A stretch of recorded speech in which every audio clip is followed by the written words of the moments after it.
Hey folks, these Tuesday posts are reposts of our first ever movie-themed podcast, The Documenteers, a documentary-themed show that ran from 2016 to around 2020. So that means this episode originally dropped almost a decade ago. I took down the old feed last year with the idea of making it premium content along with other stuff, but life happened and the projector's format changed and the post amount dropped. Though we are still doing projectors episodes when we're ready to discuss a chunk of films, but not as consistently as we were. I haven't heard these Documenteers episodes in a while. What I have heard back, I admit I cringe at myself a bit, but anything I do I will absolutely hate later on. It's just how it is for me. The Documenteers was pretty goofy and featured rotating secondary hosts. It did make its connections with people and remains our most well-known podcast to date.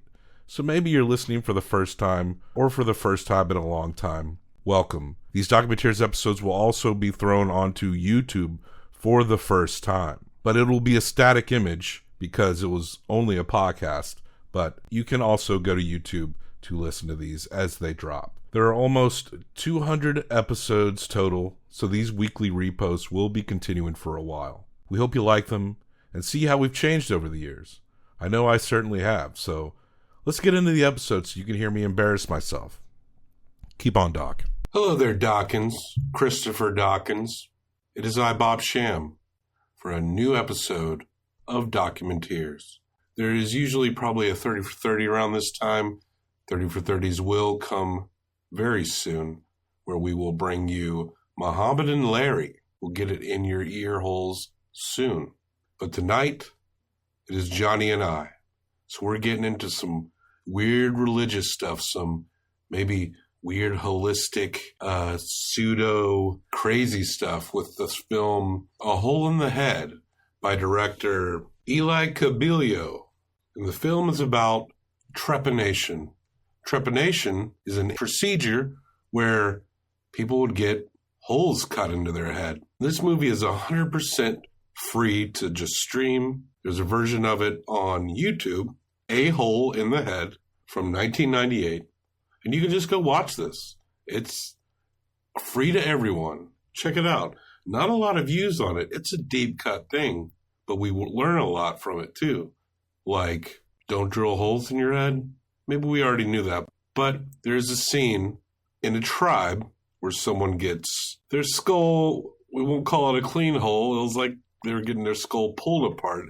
But yeah, that is in there, and it's relatively early, so just be prepared for that.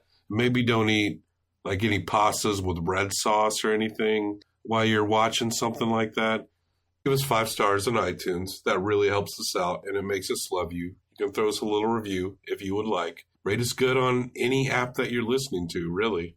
And that is that, Jack. Let's get into some drilling with A Hole in the Head by Eli Cabillo. Keep on docking. Now, here is a motion picture film. 1,000 feet, 16,000 separate photographs. Let's tidy up this tangle of film by putting it on a reel.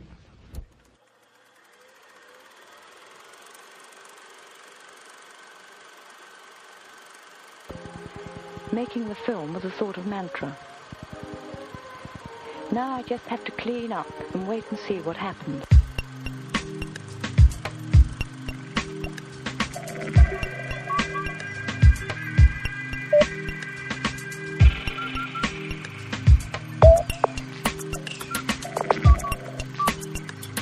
So, Johnny, have you ever, say, walked through a park and you walked by an intramural softball game and you thought about how a ball could just hit you in the head and you thought to yourself, it's not dangerous enough for me to walk by this softball game. I need to do something to make it a little more dangerous. Like working construction without a hard hat? Yes.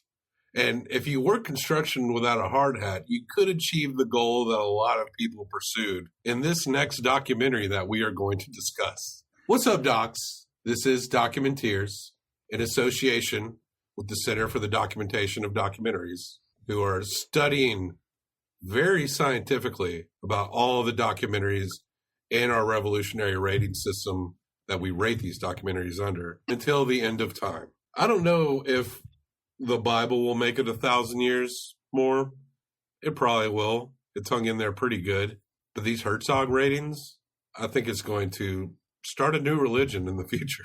Damn. And we are going to be the messiahs. So eventually we're going to make a documentary about ourselves. Yeah. And then review that documentary on Documenteers. The Documenteers will probably need to document something. That'll be further down the road. We get comfortable in our seats here, and how we take this to the next level, who knows?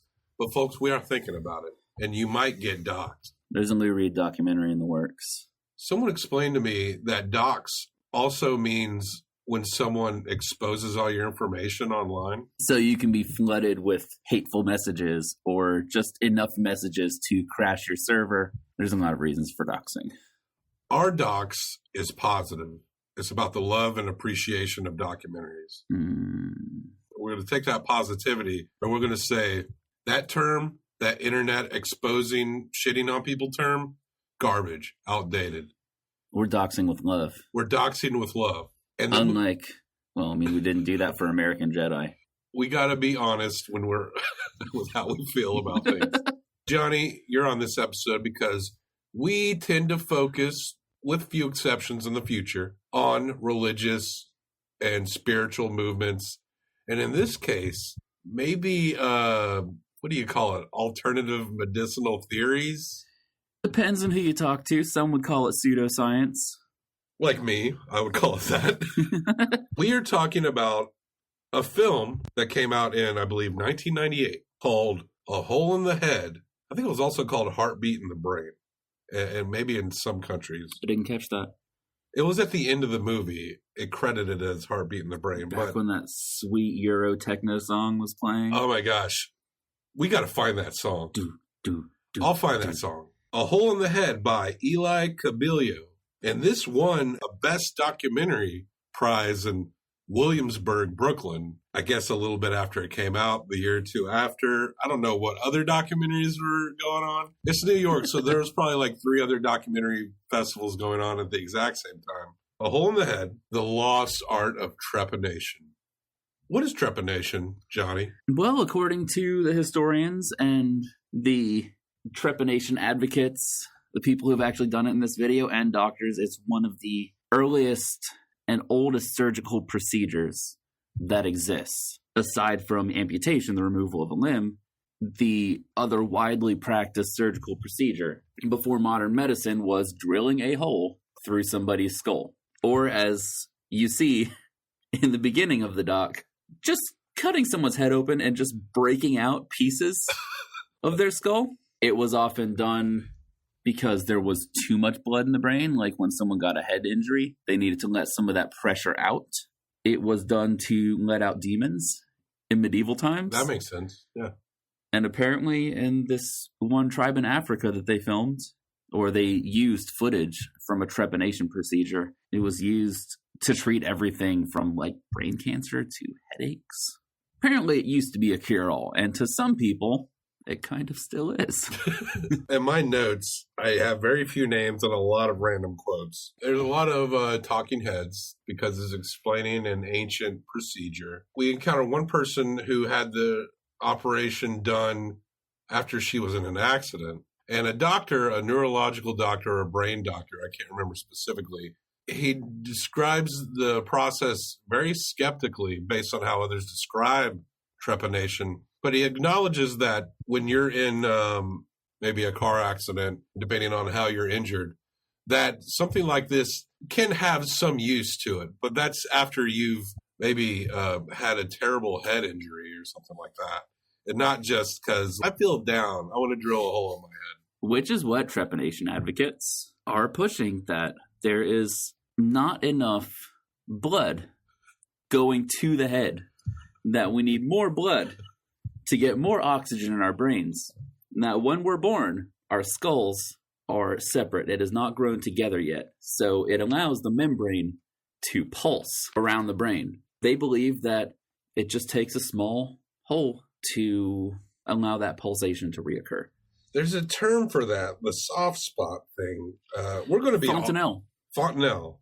I live not too far from the Fontanelle mansion. That's true. I went to go see Brian Wilson at the Fontanelle. How was that? That was beautiful. Oh, cool. Brian fucking Wilson. Never been to the Fontenelle. Not far. It's called something else now. I forget what it's called now. Fontenelle's a venue, and I think isn't it supposed to be like a restaurant winery kind of place too? Hell if I know. I don't know. We see a lady. I was pleased that I decided to make a movie because it turned out a great help. The double function helping me to detach myself from the natural reluctance I felt to be subject to such a happening. She's covered in her own blood. God. And she's bandaging herself up. Wiping blood off of her face. Now, as far as directing a movie goes, it looks like it spans the mid-'70s to the mid-'90s. Shots of people discussing things. Even the type of camera seems different. I don't think this director, there's no way it could have physically shot every thing that we're seeing here. No, this seems like a mishmash of found footage. It is. It's a found footage documentary. We'll debate later how well put together it is. But this documentary seems to be, from a director's perspective, more of an editing process. People are explaining pros and cons, a lot of pros, and the spiritual aspects of this thing. But it's not, let's follow this guy around on his day who has a hole in his head. We see a lot of people. There's this British talk show that looks very 90s. There's an art dealer, Peter Halverson. He's talking about how he's self-trepanned. I think that's the word that was used. Yes, he is self-trepanned. That's Peter Halverson, and he's from Pennsylvania. He's one of the few Americans on the show in the documentary.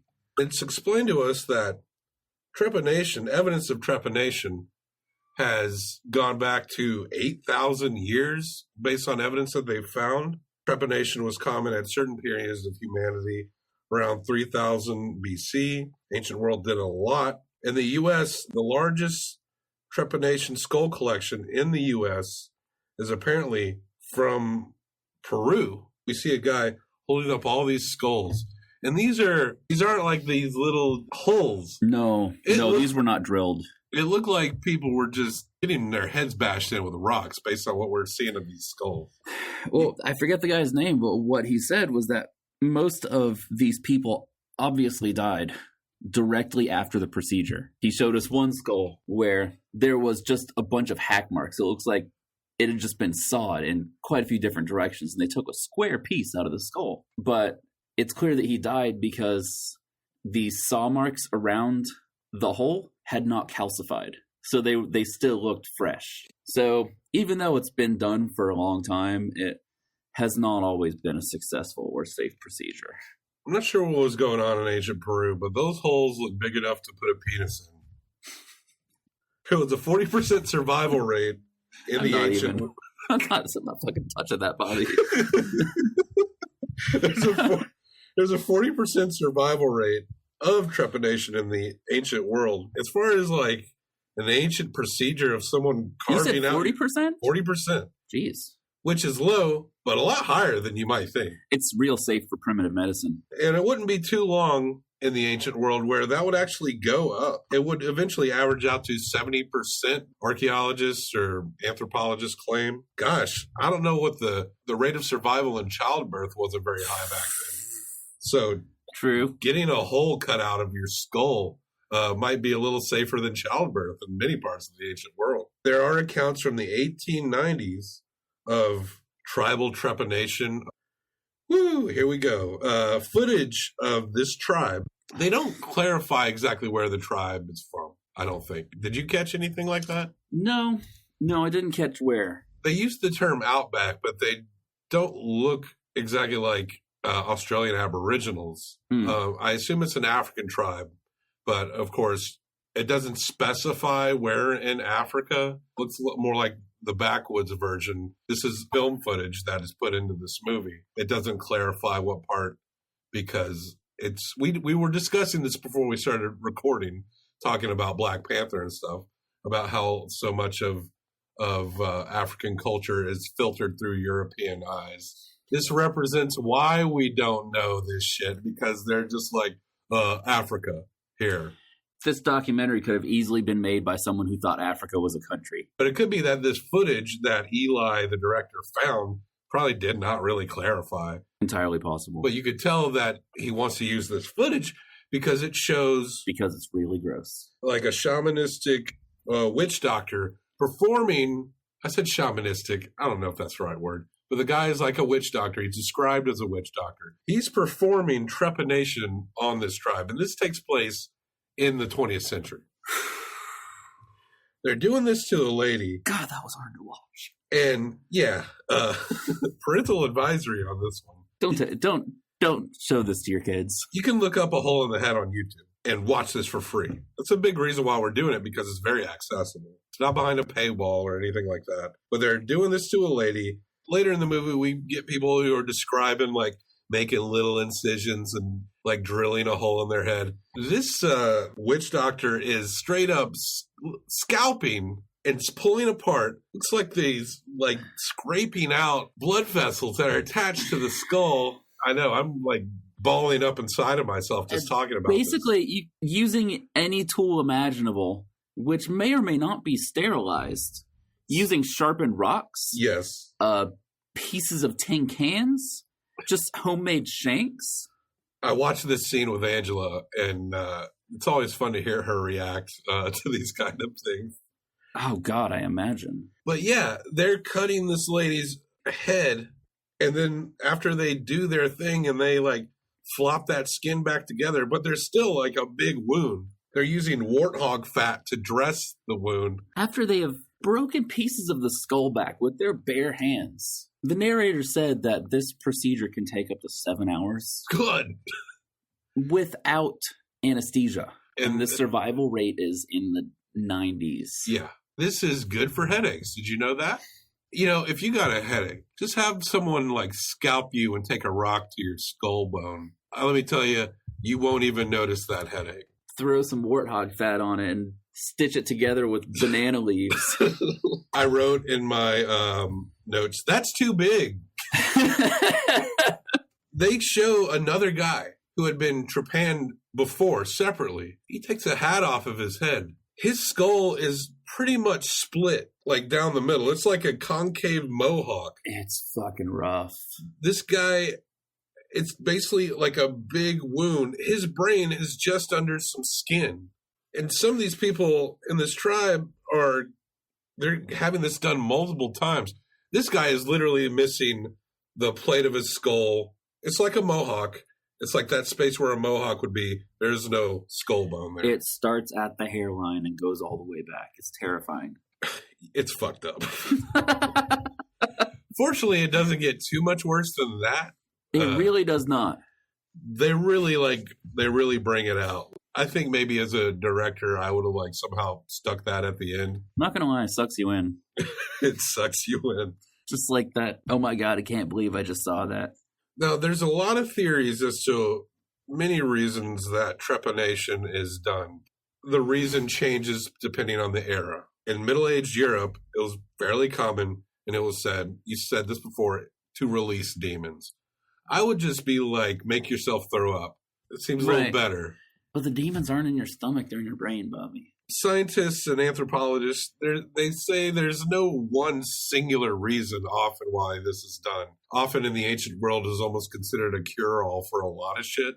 There's many reasons why it was done in many parts of the world that we really just don't know yet. One medical history expert had suggested that in medieval times, the Catholic monk haircut, where it's shaved in the middle, they've been trepanned. It arose from a time when trepanation was common. Oh, wow. Monks would do this procedure. Yes. We see a lot of cool medieval era paintings. I like that stuff. But a lot of people at that time would claim that it cures insanity. And insanity was a huge fear in these medieval and ancient worlds. Our infrastructure now for dealing with mental health issues is not very good.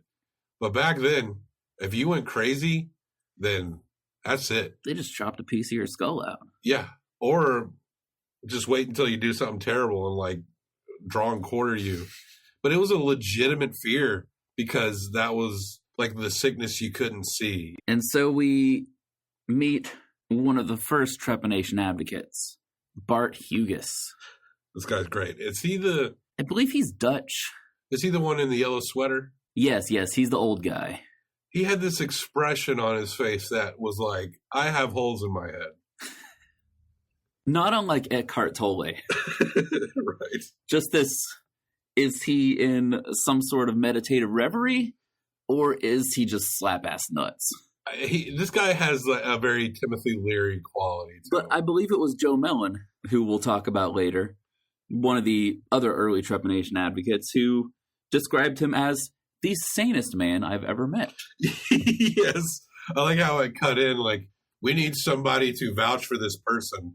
And they say the things that are very positive, but still extremely general. Like, have you taken inventory of the rank of sanity for everyone in your life that you've ever met? Or like, oh yeah, this guy has a hole in his head. What does he do with his life? It's like Donald Trump's doctor, how he's like, he can't just be like, well, he's in fine health. It's like, he is the healthiest human being that has ever walked the earth. That's the second time in this podcast I've mentioned Donald Trump's doctor. We're going into all of these with a lot of skepticism. You know, in past We episodes, mentioned Trump at least once per episode, it seems. look, you know, you can make your own theories on evangelism. You can maybe figure out your own walk with the Jedi path.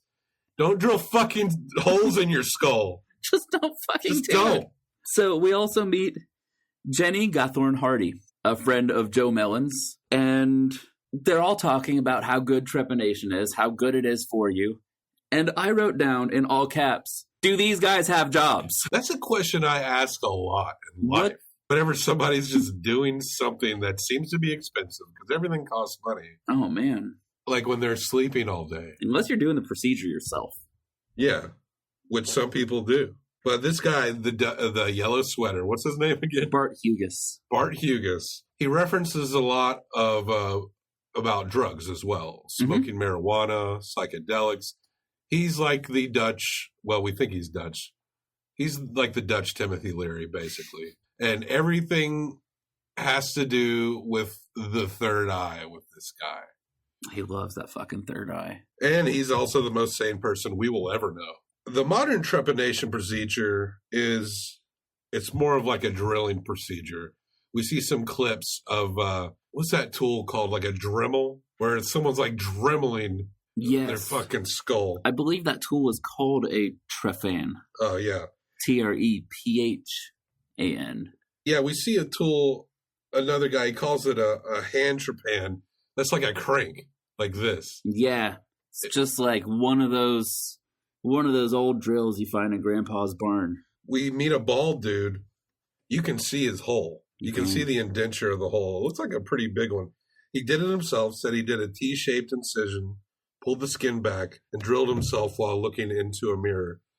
The brain, if you pick any part of your body where you could probably like do something while feeling not as much pain, the top of your skull is a good example. Is that true? Yeah, because the nerve endings are a lot smaller there. It's not as much as like throughout the rest of your body. But that also kind of just proves, because those nerves and vessels are bringing blood to your brain, that's also like a good reason not to fuck with it. Have you ever gotten like a nick on your head? Like get your head split? And you just start bleeding like crazy? Bleeds so much. And that's happened to me a few times. And like I'm not feeling pain really. It looks bad. It looks like you're fucking dying. Because your head it just looks like blood. It just starts pouring down your face. That happened to my sister. She fell off of her bike and got a cut right above her eyebrow. And the whole time she was just screaming like, "I love you, Dad. I don't want to die." And my mom and dad were like, "Honey, you're not going to die. It's okay. It's just a lot of blood." But it looks like someone's being murdered. When I was a kid, I had these like cheap metal frames for my glasses. And I was playing racquetball. And one of my like cousins-in-laws swung back the racket. It wasn't racquetball, it was badminton. Swung back the racket and it nailed me straight on the face. And my cheap glasses, it shoved them into like my eyebrow, like close to where your sister probably got cut. And I got cut there too. And it was like a stun, but it didn't really hurt that much. We're all just laughing about it when everyone realizes I'm fine. But blood just starts pouring down my face. I don't realize it at first. So I'm looking at my cousins and they're going, ha ha ha. And then you see their face go like oh, fuck. And you're still laughing And like I'm a like, maniac. what's going on? And of course, blood is just coated in my face. A lot of fun. It also happened to be on stage once in this goof-ass improvisational band thing I was doing where we were fake wrestling. Well, it wasn't fake wrestling. We really were. And I pretty much got my face planted into the stage. But apparently there was like a bit of a nail. Oh, God. But it wasn't out so far that I really felt it that much, but it was just enough. And I stood up and there's blood pouring down my face on stage. And the thing is, I had like fake blood caplets and people knew I had that because I wasn't very good at transitioning the fake blood to look like real blood. So at first everyone was like, wow, that fake blood looks really good. And then everyone realizes, oh my God, he's really hurt. And I think it took me a long time to even realize that I was bleeding. But the show must go on. Damn straight. I wonder if these gentlemen and ladies have actually had those childhood experiences. I don't know. They're like, I have not experienced enough head trauma as a child, and that's what I'm missing. Maybe it's just part of growing up. They did not have to put in their sack of experiences. We meet a musician, just basically is like, I want to trap. I'm into it. Another guy, I forget who says what. Like I said, I got just a bunch of quotes. A guy, maybe it's the doctor, said he got trapped in Cairo. I'm writing trapped. I don't think no one said trapped. No, they say trepanned. But I'm going to, you got to trap. Trap yourself before you wreck yourself. This is 2018. There's explanation about the middle part of the bone. It's soft. It feels like you've gone all the way through, apparently. Yeah, but you really haven't. So you got to check it.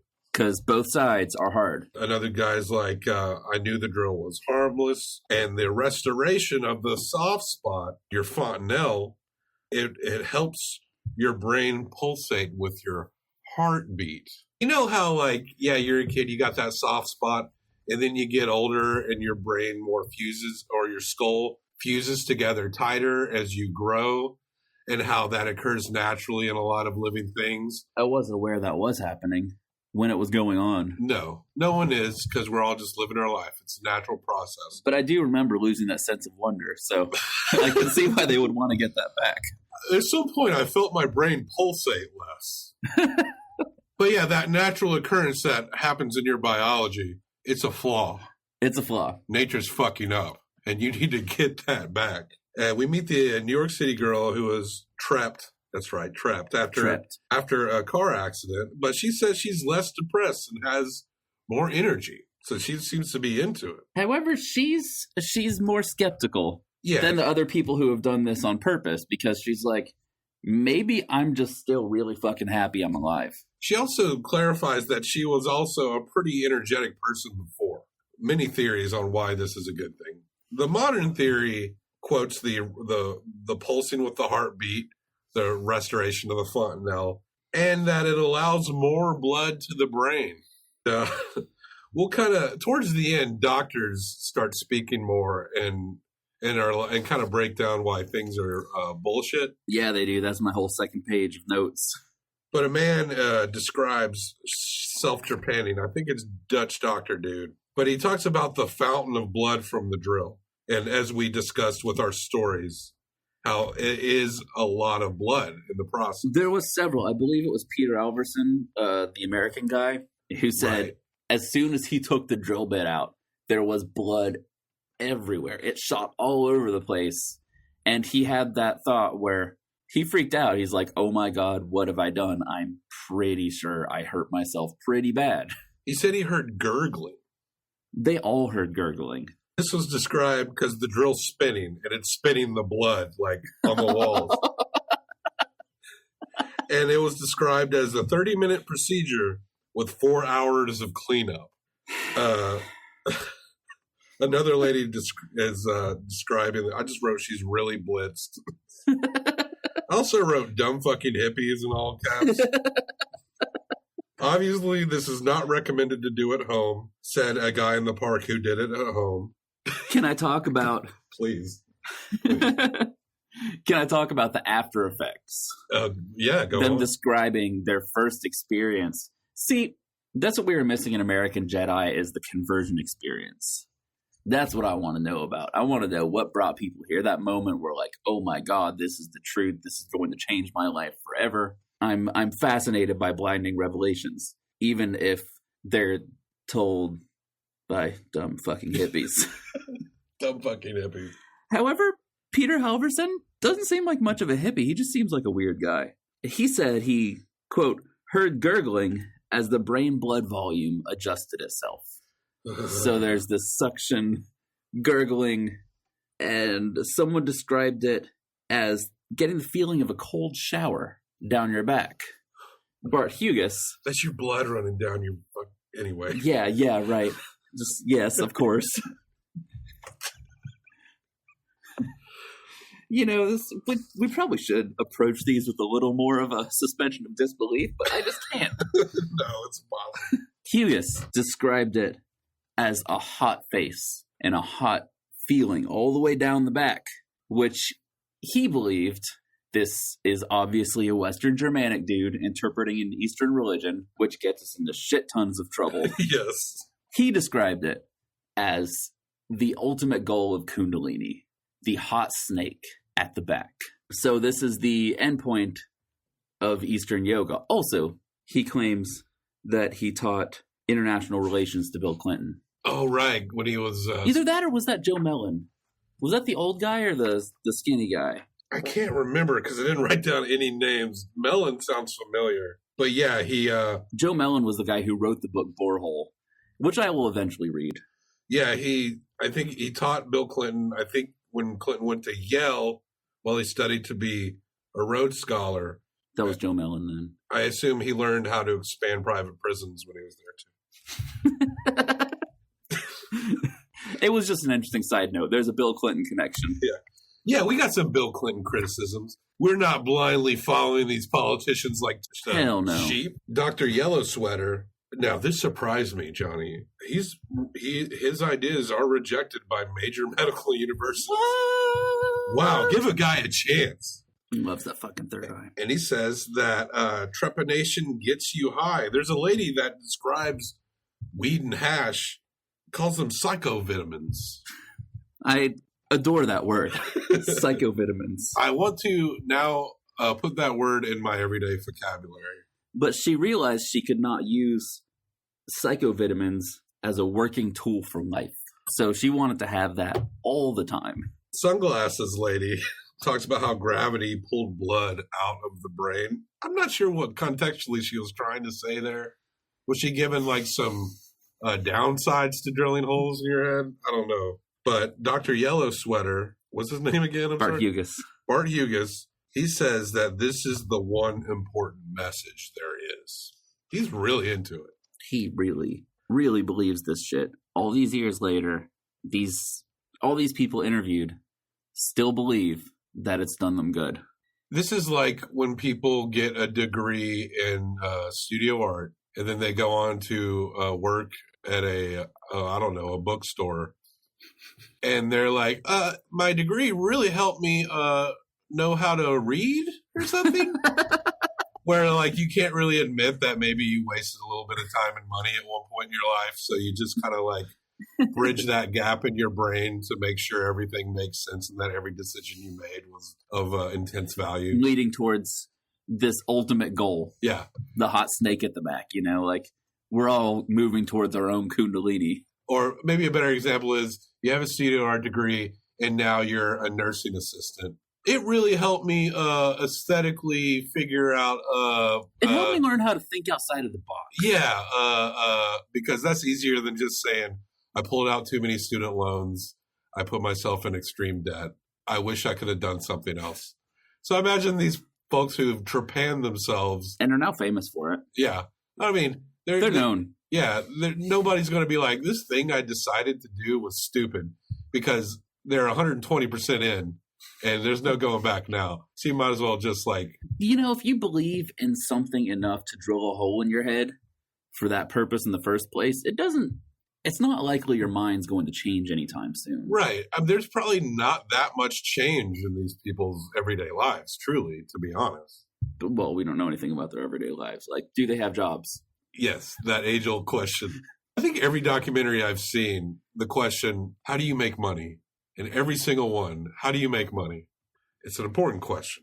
A story is told, well, it's like a secondhand story, where Paul McCartney, he's talking to John Lennon, and John is like, oh, are you talking about doing this trepanation thing? He met Bart Hughes. He was talking to Hughes himself. And Dr. Yellow Sweater. And Paul's like, how about you do it? And if it's cool, we'll all do it. But here's the twist. Dr. Yellow Sweater told Lennon not to do it. What? Because he believed he still had his fontanelle. That, he said, what you've done with your life shows that you've already got the third eye. Getting a world-famous singing group together, writing all these brilliant songs. You don't need to get this done. Well, that's probably the best advice Dr. Yellow Sweater ever gave. It was great advice, but it makes me wonder what's his definition of spiritual enlightenment. If your definition is John Lennon.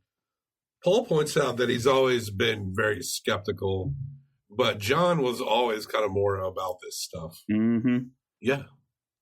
Secondhand story about the Beatles. We meet Dr. Omaya. We start to get in the point of the movie where a lot of actual neurologists and maybe brain surgeons are talking about this process. They start fucking bringing it. My favorite is being Dr. Omaya. I love him. He's from India. He references India a lot. Doctors say, well, yeah, the blood flow will increase at first because of swelling, because that's what your body does. There's going to be some clotting, and then it's going to swell out to kind of help protect the trauma that was done to your brain. So, yeah, at least for a little while, you will get increased blood flow to the brain. But then what happens is you heal. That swelling goes down.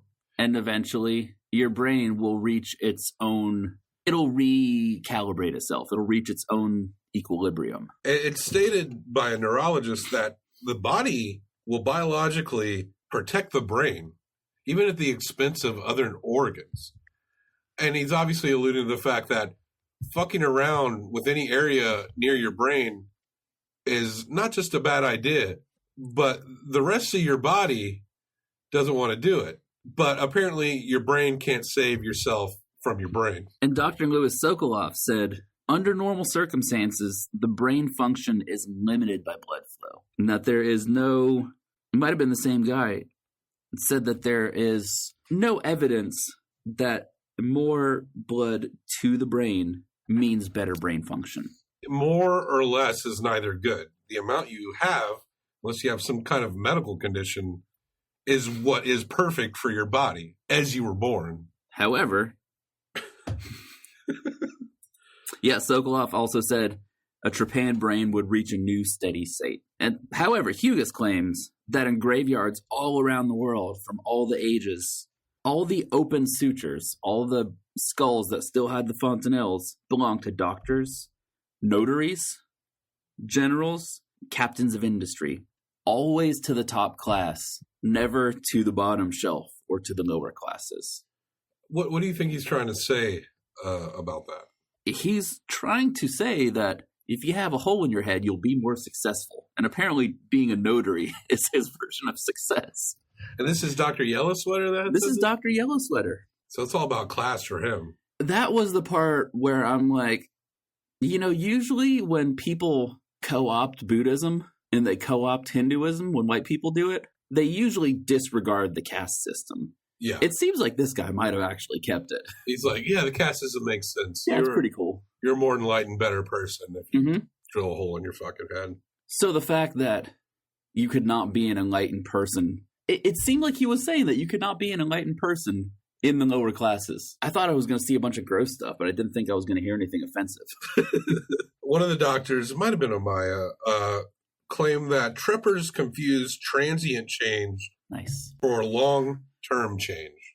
They are feeling some effects because they fucking drilled a hole in their head. Maybe you get a little lightheaded. You ever like get your blood drawn and you feel kind of euphoric? I've drawn blood and I felt a little light. In the same way, like when I was 19 and I was doing whippets, you know. The initial change is not representative of a permanent change going forward. No, I mean, there's a moment where I'm sure it would blow anyone's mind where blood's squirting out of your head and then you survive it. That shit's nuts. And that would be an eye-opening experience. One of the funniest quotes in this movie was the musician guy who we saw off and on. He said about himself, "I'm a fairly normal person." In regard to, this is why you should listen to me when I'm talking about trepanation. Your skinny, shaggy-headed, pasty ass. One of the doctors, the neurologist, he talked about how he did have to do the procedure to a 7-year-old who got hit in the head with a rock. This is an example of where accidental trauma can actually kind of make this necessary to prevent permanent brain damage. But this guy's trying to like pull a stone out of the soft spots of a child's head. It's not the same thing as just, this kid's not wanting to trip. You know, he's in pain and the doctors need to do something. Dr. Omaya, he talks about how he once volunteered to be in an MRI for 3 hours. And he notes, get this, Johnny, he notes that his brain pulsated with his heart the whole time. What? Without having holes in his skull. Because the part of the brain that connects to your spine comes out through a hole in your skull. That's how stuff gets in and out. If you're drilling holes to, say, get demons out, what's to stop them from going back in through the hole? Well, because your scalp grows back over it. What about your mouth? Want to go through your mouth? Well, that's why you say gesundheit when you sneeze. Oh, when someone sneezes. You God bless you. That's so the demons don't come back in. Again, so you either pray or like grow the part back. Did they realize back then that your pores were just tiny holes throughout your skin? Whoa. I know. We're blowing fucking minds here on Documenteers. One of the ladies who's pro-trepanation has to own up to trepanation for the rest of her life because she got it done. Says that medical science can't explain the expanded consciousness. Now, I love this part. There's a lot of things that medical science can't explain. The human brain it's a process that we're going to be still learning for a very long time. We've only known for less than 20 years that the brain can grow cells. By the time this documentary was put out, we didn't know that, from what I understand. And the notion that medical science can't explain this, so I'm just going to assume that this must be right over here. This is what people don't need to do more often. They would make great creationists. If a medical doctor can't explain it, you can't either. You don't know. They don't know. End of fucking story. You don't know. They don't know. That's going to be our MO from here on out. That means you don't fucking know. But this lady can't just be like, well, I don't know. I know we feel these things, but I don't know. It is fascinating, but I don't know. She goes, they can't explain it, so let's drill holes in our goddamn heads. They cannot explain my expanded consciousness, in which one of the experts says, what's more conscious than conscious? Oh, my God. At least there's a solid cause and effect. You know, you live by a moral code and don't be a hypocrite about it. You'll probably end up being a better person. These guys they just drill holes, and that's your ticket to nirvana. Dr. Omaya, he gives examples of like the mysterious aspects of neurobiology and how the bodies work through yogic meditations. There is examples of yogis being able to kind of meditate into a state to where they can survive without food and water for a long period of time. Sometimes be buried alive for a week. But he clarifies that evidence of chemical correlation regarding this procedure, there is no evidence of anything like that. I liked him because he was leaving it open for a spiritual experience within the scientific community, just saying we don't know enough about it. He's like, I'm not saying spiritual experience is not real, but from what we've observed in how the brain works, we've seen plenty of trepanations, and trepanations has been going on for 8,000 years, and there's more trepanations now than there ever were. However, he said, we're not seeing an increase in saints and savants. He's got a point. Yes. Man. Which brings it back. What do these people do? Do they have jobs? How you make that money? What's their mission? I love Dr. Omaya because he explains things based upon evidence that is known. Mm-hmm. He's explaining things that isn't outright dismissing religious claims. He's a scientist. He's not going all Dawkins on him. He's a doctor, and he's telling you what is studied and the results of that study. He's not being like, you're an idiot like we are. He's being like, well, this is what I've learned. This is what I've spent all my life studying. Really doesn't make sense what you're saying because based on this. I mean, this is a guy who spent hours in an MRI just to see what his brain would do. He cuts people's heads open all the damn time. Yeah. He knows what's in there. That British show that showed up at the beginning of the doc, the 90s British show where the guy is talking on behalf of trepanation.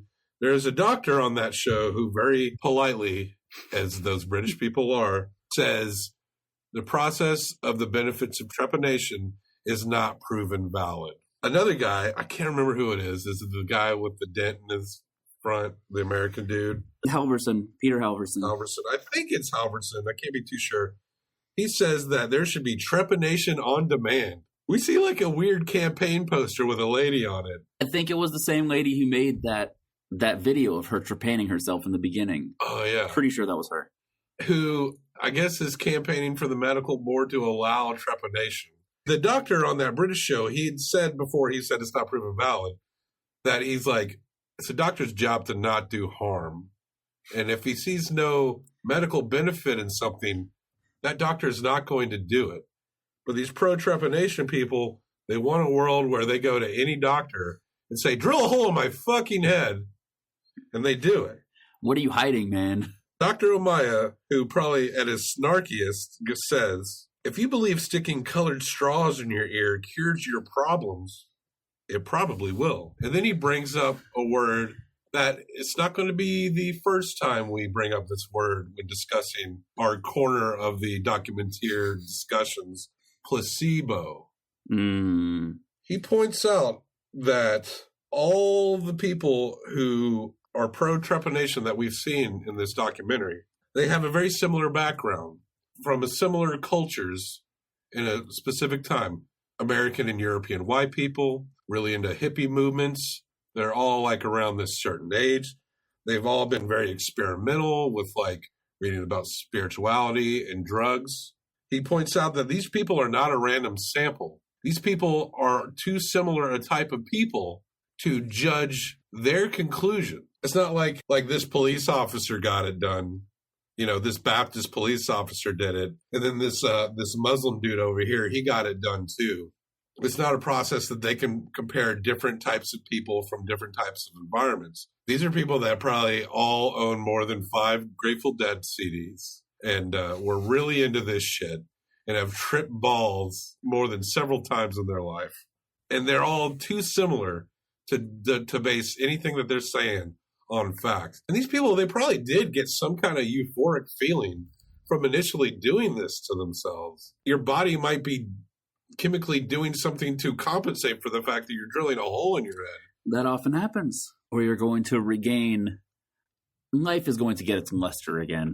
You're going to see the world with the wide-eyed wonder that you did when you were a kid, which was the most interesting thing to me is, one, people's desire to get out of their heads to somehow escape how they were made or how they turned out. And the desire to go back to a time that, you know, we would call Eden in the Abrahamic religions, that state of original innocence and wonder. That was what kept me watching. One, it's really gross.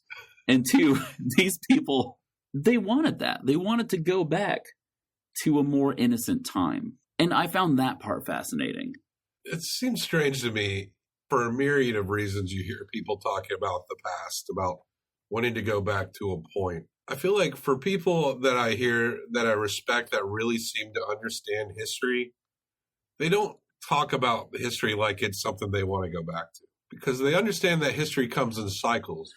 And while the modern trappings are different, a good historian is just never going to assume that what we once saw will not come back in some form or another. They don't have this thing that's like, things were like this back then, and it sure would be nice to go back. And if you find people discussing history with a jealousy, they're coming from it from a very small perspective. Agreed. And maybe also forgetting that things were not always the same way for other races and other cultures at certain points in history. That's where religion often differs from science and history. It's, you know, science explains the how, like how this came about. Philosophy and religion try to explain why, like why this happened. So beyond history, beyond science, there's this fundamental, I believe it's a fundamental human trait to question, to seek something, to realize that everything around me is going to hell in a handbasket, that things are going wrong. And I want to, however, I believe that humanity is good somehow. And I want to go back to that original goodness. If only perspective could be put in a vaccine or something and like inject it into people. Call it the it's not really about me serum, and they just inject it into their veins and they just see the breadth of history. And the breadth of now that would be a fucked up drug. If that was a vaccine, you know those hippies wouldn't take it. Mellon wouldn't take it. No, they'll think it makes you autistic or something. Big pharma, man. Big pharma, bro. Dr. Omaya's like, they believe this will do them good as they're going into the process of doing it. So why wouldn't they think it worked? In a way, we're self-fulfilling their own prophecies. I think this aspect of it does co-align really well with religious discussion in this way. You have this belief, and whether consciously or subconsciously, you are perpetuating that belief. So any like prophetic belief or any result that you think is destined by a process of, I don't know, prayer or drilling a hole in your head, you are subconsciously making that happen.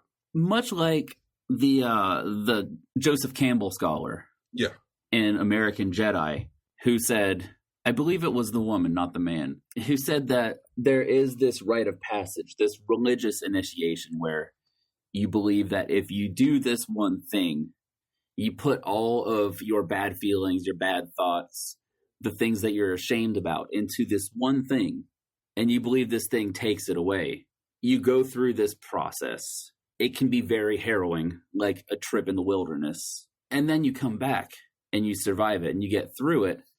And you have a community of people who have been through the same thing. That is one of the major appeals of religious experience. And so you're right. There is something very religious about what these guys and women are doing. They're going through a pretty brutal initiation. And afterwards, it's obvious they notice a change, at least for a time. And it seemed to fill this hole in humanity that seeks blinding revelation. A hole. The point where it all... You got to make a hole to fill a hole, Johnny. Bro. This is some deep fucking shit, man. But it fills that need, at least for a second. And that's pretty much the end of the movie. And we go out on a 90s Euro club beat song about trepanation. This song is called A Hole in the Head. It was made by Cabello, the director, Derlin, and Zambito. It's credited to the band BED. In the end, one of the neurosurgeons says, is life that boring that you have to drill a hole in your head? I mean, don't get me wrong. The guy seemed pretty boring to me. Yeah. However, he made a great point. Yes, he did. Is this shit not crazy enough? I feel like we had a better discussion than I thought we were going to have with this one. It is time to rate this. We do not use the star rating. We only accept star ratings on iTunes or your podcast app when you're giving us 5 stars. Give us 5, please. Anything less than 5 is a personal insult and sacrilegious. And we consider it a hawking gob to the face. I'm not going to lie, though, 3 is better than 0. That's true. But we got to go 5. No, it's all or nothing. We love ultimatums here at Documenteers. Yes. We're here to change the world. Now, this film, I'm going to give this 1 through 5 Herzogs. You're going to give it 1 through 5 Herzogs. Then we're going to combine them for a total out of 10 Herzog score. This movie, visually not consistent. It's more of an editing job than a pure documentary that's really following personalities or characters. It had the vibe of like a classic educational kind of film, which I like. I kind of like the dryness of that. You can hit a lot of things on an emotionally different level, and that dryness can kind of help you parse through things that's a little different. I kind of like that about documentaries. Fortunately, this isn't one where the director is injecting his voice a lot into it or anything like that. That's true. They don't even show him asking questions. No. And I don't think this movie needed it. But I got to respect that classic educational vibe. You see a lot of different footage pulled from a lot of different places, from a lot of different points in time. I was kind of surprised at how much conversational mileage we did get out of this. I was kind of worried, like, oh, what are we going to talk about after 20 minutes? No, we made some interesting comparisons, and some good analysis. I'm not going to really look at this like it's supposed to be some big work of art, something that the BBC would air in the 90s, which might have been exactly what this is. We're not going to traditionally delve into like a documentary hour-long special, but because we're not really sure how this was laid out, we'll just go ahead and do it like this. I am going to rate this the way I feel like a good version of something like that would be. I'm going to give it a straight down that easy road 3 out of 5 Herzogs. I'm not a stickler for production value. I'm not a huge cinema snob. Obviously, if something's meant to have high production value, I'm totally cool with that. But these sorts of lo-fi projects, you've got to grade them on a curve because you're dealing with neurosurgeons here and old hippies. You'll get a lot of color out of the hippies. They're pretty interesting people. They're weird cats. You're not going to expect a whole lot of action from the neurosurgeons. They're just going to sit there and talk. So I think that what they did was appropriate for the subject matter. It's the kind of production value you would expect if someone was interviewing a doctor. And, if you throw in obvious found footage like the trepanation procedure in that African tribe, and then that woman's movie of her trepanning herself, I'd say there's a lot of variation in quality, and that kind of keeps it interesting. It becomes kind of like a collage, and I'm not sure if they were even thinking that high art about it. But grading on a curve, I liked it better than American Jedi, and I gave that 2.5. They represented all sides of the argument very well. That's true. And I've never seen turbo science nerds deliver such sick put downs. Yeah, they really nailed it. They owned that shit, and I loved it. I might give it a 3.5. A 3.5. That said, it's really brutal, and I can't believe I watched it twice. Johnny, I think you are onto something. I think you might have convinced me also to add another 0.5. You're right. I really did appreciate the other angles of it.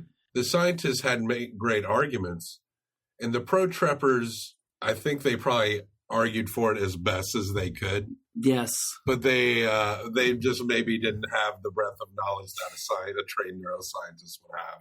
I could not take my eyes off of this movie. As simple as it was, I'm going to add another 0.5. That, and it gives you knowledge of a subject that is not commonly known. No. It's not about Heaven's Gate. It's not about Waco. It's not about, you can't say trepanation most of the time. And people know what you're talking about. And people know what you're talking about. This is not widely covered in the first place. So the fact that they were able to delve into that much information and get that much information out of an unknown topic. It's safe to assume that people listening to this episode, it might be the first time they're ever hearing about it. We're glad that you got to hear about it through our filter. You take Johnny's 3.5, you take my 3.5, and you give this educational documentary by Eli Cabillo 7 out of 10 Herzogs. Damn, that's a lot of Herzogs. A fine, respectable score. And folks, thank you for sitting with us. Don't drill holes in your head. Just don't. Keep on trepping. No, wait. Keep on docking.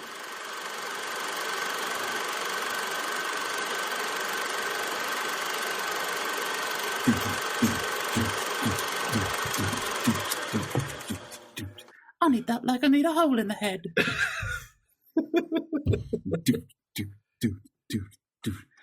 The procedure is complete. Oh, that was so good. What is that? Welcome to the club. We have a hand trepan over here. We have goals over here. The sanest man I've ever met. Please make yourself comfortable and be prepared for total euphoria. A potentially dangerous practice. For fuck's sake. Big pharma, am I right? Play that song. I'm going to use the restroom real quick. Oh, yeah, I got to go to the end.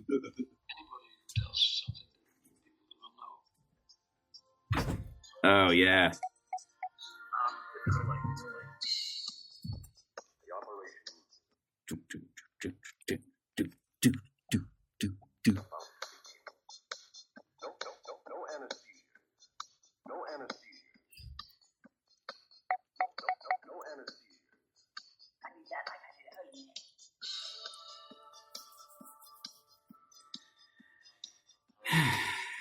big drugs. pharma, am I right?